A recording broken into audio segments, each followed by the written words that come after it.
Shalom, selamat pagi. Mari kita akan mendengarkan firman Tuhan yang saya ambil di dalam 2 Tawarikh pasal yang ke-7 ayat yang ke-13, 14. Ayat ini tidak asing bagi kita. Bila mana aku menutup langit sehingga tidak ada hujan, dan bila mana aku menyuruh belalang memakan habis hasil bumi, dan bila mana aku melepaskan penyakit sampar di antara umatku, dan umatku yang di atasnya memanggil namaku disebut, merendahkan diri, berdoa dan mencari wajahku, lalu berbalik dari jalan-jalannya yang jahat, maka aku akan mendengar dari surga dan mengampuni dosa mereka serta memulihkan negeri mereka. Puji Tuhan. Kita akan bersama-sama melihat di sini bahwa untuk mengatasi apa yang difirmankan dalam ayat 13 tadi, yang pertama adalah menutup langit, tidak ada hujan. Yang kedua, bila mana aku menyuruh belalang memakan hasil bumi. Dan yang ketiga, bila mana aku melepaskan penyakit sampar di antara umatku.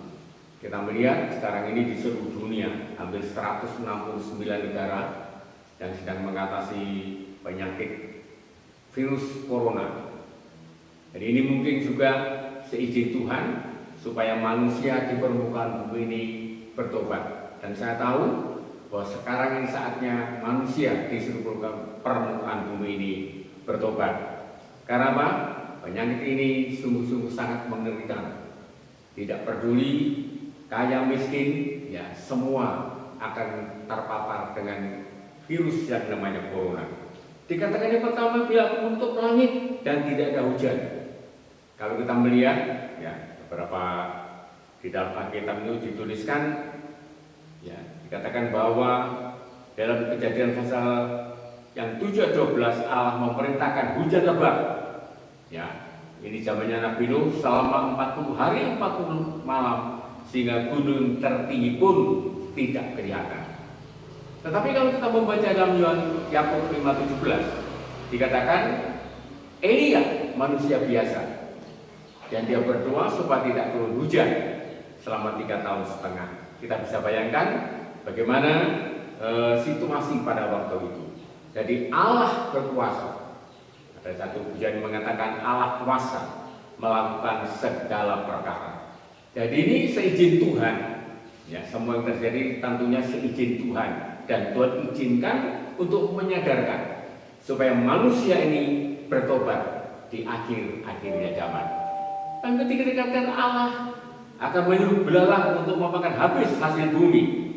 Nah, kita juga sudah melihat bagaimana di Wuhan, ya, habis virus corona, lalu belalang yang melahap habis apapun saja tumbuh-tumbuhan di sana.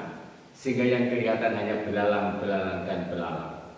Kita akan melihat di sini bahwa Tuhan akan mengenapi firman-Nya. Tuhan menyadarkan manusia dengan banyak cara. Dan cara Tuhan untuk menyadarkan manusia itu dengan penuh kesabaran. Tapi juga kadang-kadang Tuhan harus memberikan hukuman kepada dunia ini yang sudah semakin hari semakin rusak seperti zamannya Nabi Nuh. Kalau kita melihat di sini juga, ya, kalau kita melihat bahwa dalam kitab Keluaran pasal 4 ayat 6, 11 sampai yang ke-15 dikatakan, akan saya baca, ya. Ini zamannya raja yang bernama Raja Firaun, ya. Dalam kitab Keluaran pasal 10, 4 dan 6. Sebab jika engkau menolak membiarkan umatku pergi, maka besok aku akan mendatangkan belalang ke dalam daerahmu. Belalang itu akan menutup permukaan bumi sehingga orang tidak dapat melihat tanah. Belalang itu akan memakan habis sisa yang terluput yang masih tinggal bagimu dari hujan es itu, bahkan akan memakan habis segala pohonmu yang tumbuh di padang. Jadi seperti zamannya Nabi Musa, maka hal ini pun akan terjadi. Kalau kita melihat di sini, firman itu kekal sampai selama-lamanya. Dan apa yang ditulis dulu itu berlaku sampai saat ini. Supaya itu manusia sadar.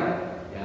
Kalau kita melihat di sini, maka Musa dan Harun itu orang biasa, tapi luar biasa Allah memakai Musa dan Harun sebagai alat kepanjangan tangan Tuhan. Belalai itu akan menutup permukaan bumi sehingga orang tidak dapat melihat tanah.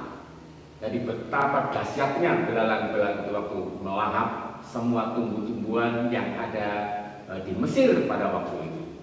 Tapi puji Tuhan, kita pun akan melihat bahwa firman Allah itu sedang dan akan digenapi. Keempat, penyakit sampar. Kalau kita melihat penyakit sampar, ya kita akan saya bacakan di dalam kitab Bilangan pasal 14 ya, di dalam kitab Bilangan pasal 14 ayat 11 sampai yang ke-12. Tuhan berfirman kepada Musa, berapa lama lagi bangsa ini menista aku, dan berapa lama lagi mereka tidak mau percaya kepadaku, sekalipun sudah ada segala tanda mujizat yang kulakukan di tengah-tengah mereka. Aku akan memukul mereka dengan penyakit sampar dan melenyapkan mereka, tetapi engkau akan kubuat menjadi bangsa yang lebih besar dan lebih kuat daripada mereka. Ya, penyakit sampar ini karena kalau kita melihat pemberontakan umat Israel sendiri yang percaya kepada Tuhan, ya. Umat Allah ini sungguh-sungguh juga kadang-kadang menyesakkan hati Tuhan, membuat hati Tuhan kecewa. Dan tadi dikatakan di sini Tuhan berfirman kepada Musa, berapa lama lagi bangsa ini menista aku, dan berapa lama lagi mereka tidak mau percaya kepadaku, sekalipun sudah segala tanda mujizat yang kulakukan di tengah-tengah mereka. Jadi kalau kita melihat, maka Tuhan ini mempunyai banyak cara, dan saya katakan, untuk menyadarkan umat manusia.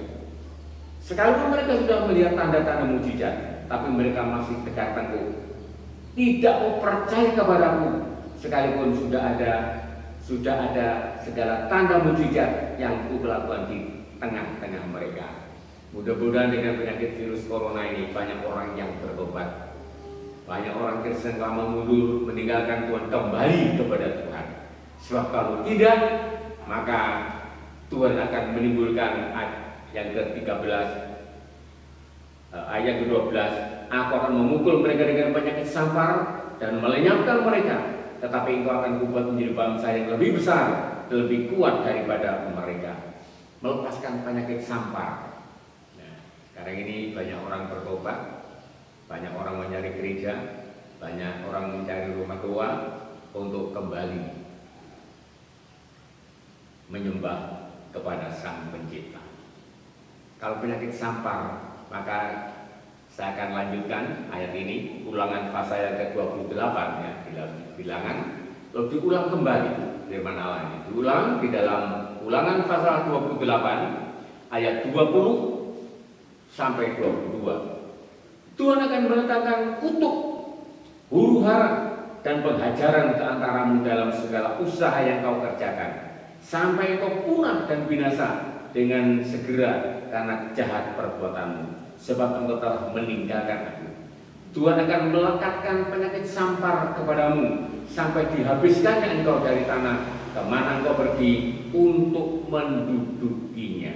22. Tuhan akan menghajar engkau dengan batuk kering, demam kapialu, sakit radang, kekeringan, hama dan penyakit gandum. Semuanya itu akan memburu engkau sampai engkau binasa. Kalau kita melihat ini judulnya adalah kutuk. Sebenarnya Allah tidak sampai hati untuk mengutuk manusia.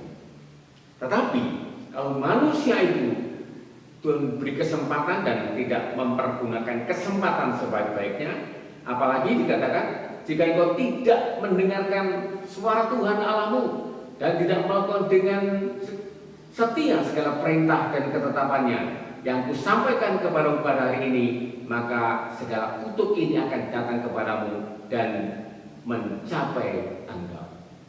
Kalau kita melihat ayat yang ke-21, Tuhan akan melekatkan penyakit sampar kepadamu sampai dihabiskan engkau dari tanah kemana engkau pergi untuk mendudukinya. Jadi orang yang percaya kepada Tuhan, lalu dia menyangkal Tuhan, dan saya katakan adalah menyakitkan hati Tuhan. Namun kita percaya, sampai saat ini Tuhan masih memberi kesempatan kepada manusia. Bahkan yang ke-22, Tuhan akan menghajar engkau dengan batuk kering. Nah, dalam membaca, kalau batuk kering dan menggigil, demam kepialu, ya ini kalau terjemahan bahasa Jawa panastis, adem panas, ya seperti gejala-gejala virus corona, ya sakit radang, kekeringan, ya, hampa, penyakit gandum, semuanya itu akan membunuh engkau sampai engkau binasa. Ialah kiranya jemaat Tuhan guys ini mau mendengar dan melakukan firman Tuhan. Sebelum ayat yang ke-15 ini dikatakan, ya, ini adalah berkat yang seringkali kita baca. Setiap orang pasti mau berkat, tidak mau kutuk. Tapi kalau kita melihat tadi di sini, memang banyak orang sekarang ini kena kutukan Tuhan karena melalaikan yang Maha Kuasa. Kalau mereka sudah sukses, ya, pasti dia kadang-kadang ibadahnya dikurangi. Agama apapun saja pasti begitu. Tetapi hari ini kita diingatkan oleh Tuhan. Tuhan akan menghajar engkau dengan batuk kering, demam kepialu, sakit radang. Kalau kita melihat di sini, memang ini wabah yang Tuhan izinkan melanda 169 negara.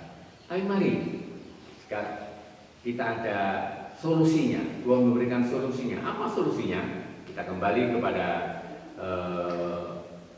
Tawarik tadi, ya. 2 Tawarik pasal 7. Nah, ini adalah untuk menangkal, ya, semua yang difirman Tuhan di dalam ayat yang ke-13. Sekarang ayat 14, ini keberhasilan orang yang mau dilindungi Tuhan. Dan umatku yang atasnya namaku disebut, merendahkan diri, berdoa dan mencari wajahku, lalu berbalik dari jalan-jalannya yang jahat, maka aku akan mendengar dari surga dan mengampuni mereka serta memulihkan negeri mereka. Kalau kita di sini melihat Allah itu sayang kepada umatnya. Berkali-kali saya katakan Allah tidak pernah membuang umatnya. Tuhan masih memberi kesempatan. Cambuk 1 kali, 2 kali, 3 kali, ya. Itu kadang-kadang Tuhan izinkan untuk menyadarkan manusia. Kalau yang ke-13 tadi seperti itu dikatakan oleh firman Tuhan, dan Tuhan memberikan jalan keluar. Dan umatku yang atasnya namaku disebut merendahkan diri. Kunci keberhasilan adalah merendahkan diri. Dan orang yang merendahkan diri, ya, pasti dia dibarengi dengan merendahkan hati. Ada orang yang merendahkan diri, tetapi tidak merendahkan hati. Dan ini sifat kesombongan, keangkuhan. Orang yang merendahkan diri harus dibarengi merendahkan hati. Merendahkan hati memang sulit dan sukar, apalagi merendahkan hati. Ini tergolong orang yang sombong, nggak tahu diri, tidak tahu malu kepada Tuhan. Dalam Filipi pasal 2 ayat 5-9 dikatakan, dia adalah Allah, setara dengan Allah, tetapi mengosongkan diri, menghampakan diri, ya, merendahkan diri, mengambil rupa seorang hamba. Padahal ini Tuhan yang luar biasa, yang Maha Kuasa, Maha Dahsyat. Tuhan mengatakan juga di dalam Matius 11:29 dikatakan, belajarlah kepadaku, karena aku adalah lemah lembut dan rendah hati. Coba kita akan membaca, kita akan melihat, ya, di dalam Yoel, ya. Nah, Yoel kita tahu, ya, Yoel ini Tuhan juga pakai.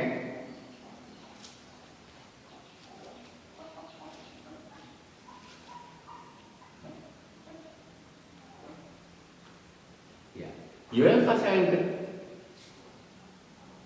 kedua ayat yang ke-13. Demikian firman Tuhan. Yoel 2:13.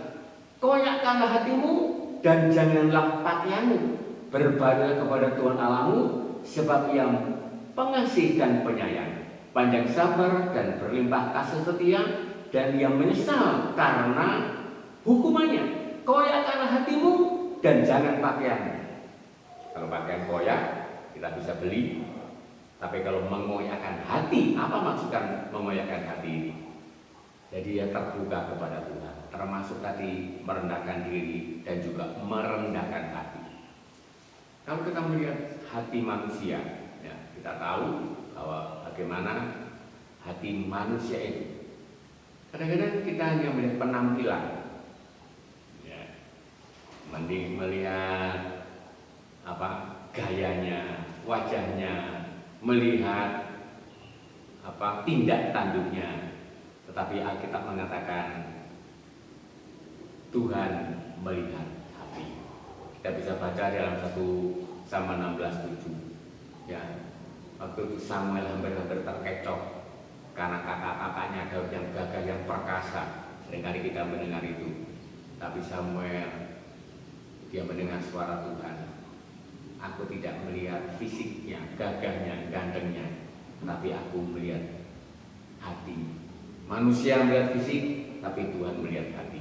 Jadi mari hari ini kita mau seperti Firman mengatakan, merendahkan hati juga merendahkan diri. Merendahkan diri, punya hati untuk berdoa kepada Tuhan. Orang yang berdoa kepada Tuhan itu harus merendahkan diri. Ada orang bertaut, ya, dia tersungkur dan untuk menghadap kepada Tuhan. Menghadap Tuhan, merendahkan diri, merendahkan hati. Jadi kalau kita melihat di sini yang pertama tadi adalah merendahkan diri. Lalu yang kedua dikatakan di sini, ya, kita harus apa dikatakan? Ya, kita kembali kepada 2 Tawarik tadi. Umat yang di atas tersebut merendahkan diri, berdoa dan mencari wajah Tuhan. Mencari wajah Tuhan. Ya.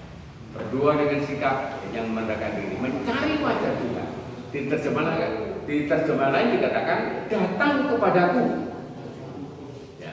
Mencari wajah Tuhan. Dari datang kepada Tuhan. Seperti seorang anak kalau minta sesuatu kepada orang tua pasti menghadap ayah atau ibunya. Jadi mencari wajah.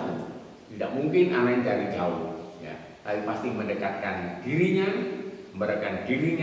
dan mencari wajah Tuhan. Dan saya katakan, anak kalau minta sesuatu pasti menghadap kepada orang tuanya. Jadi berhadap-hadapan, mencari wajah Tuhan. Di mana? Dimanapun kita berada, kita bisa mencari wajah Tuhan. Mencari Tuhan atau datang kepada Tuhan terjemahan yang lain. Datang kepada Tuhan itu adalah syarat yang diutus oleh Tuhan kepada kita. Merendahkan diri, mencari wajahku, lalu berbalik dari jalan-jalannya yang jahat, meninggalkan perbuatan yang jahat. Ya, bentuk apapun saja, penghalang disingkirkan, penghambat dibuang. Dan dikatakan Yesaya 59 ayat 1 sampai 3, sebenarnya tangan Tuhan tidak kurang panjang untuk menolong, telinga Tuhan tidak kurang tajam untuk mendengar, tapi yang merupakan pemisah adalah penghalang adalah dosa-dosa kita. Jadi kalau kita ingin doa itu dijawab, ya, mari kita buang penghalang-penghalang itu, singkirkan penghalang-penghalang itu. Jadi pada hari ini kita sudah mendengar firman Allah. Ya. Mari walaupun saudara berada di rumah semuanya, tapi Tuhan mengatakan 2-3 orang berhimpun atas namaku, Tuhan ada.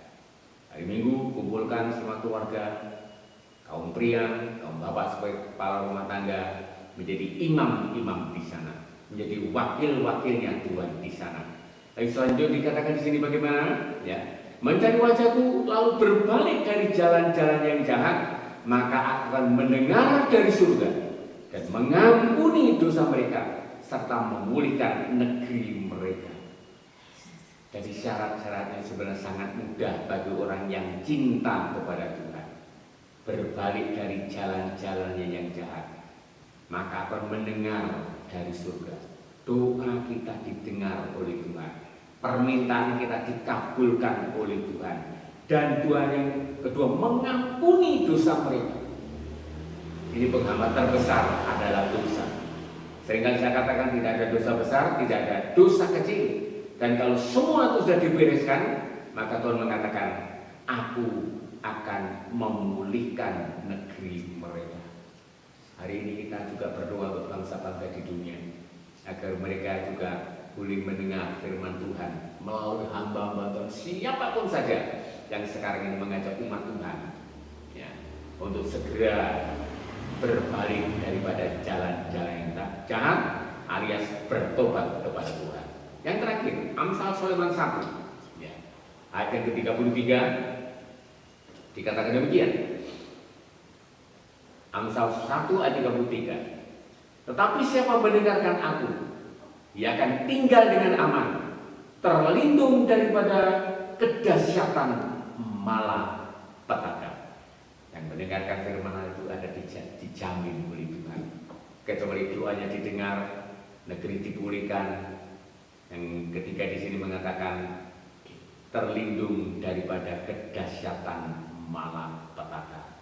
Dan biar jemaat guys Gideon dari balita sekolah minggu remaja, ya, kaum muda, bapak ibu semuanya, mari kesempatan-kesempatan ini kita pergunakan untuk mencari Tuhan. Tetap di rumah, tapi jangan lupa undang Tuhan. Dan saya katakan 2-3 orang berhimpun, aku ada di tengah-tengah mereka. Mari kita akan berdoa bersama-sama. Tuhan, kami sudah mendengarkan firman-Mu. Firman-Mu memberikan jalan keluar bagi kami. Ampuni kekurangan kami, dosa kami, perbuatan kami yang tidak layak, tidak pantas di hadapan Tuhan. Karena semua terjadi karena ulah manusia. Untuk ini Bapa, mari kami ini jadikan Allah di dalam tangan Tuhan. Kami boleh menyerahkan keluarga kami masih di luar Tuhan, agar mereka juga boleh mengalami mujizat-Mu. Hari ini Tuhan, mari pegang tangan kami, jangan lepaskan kami.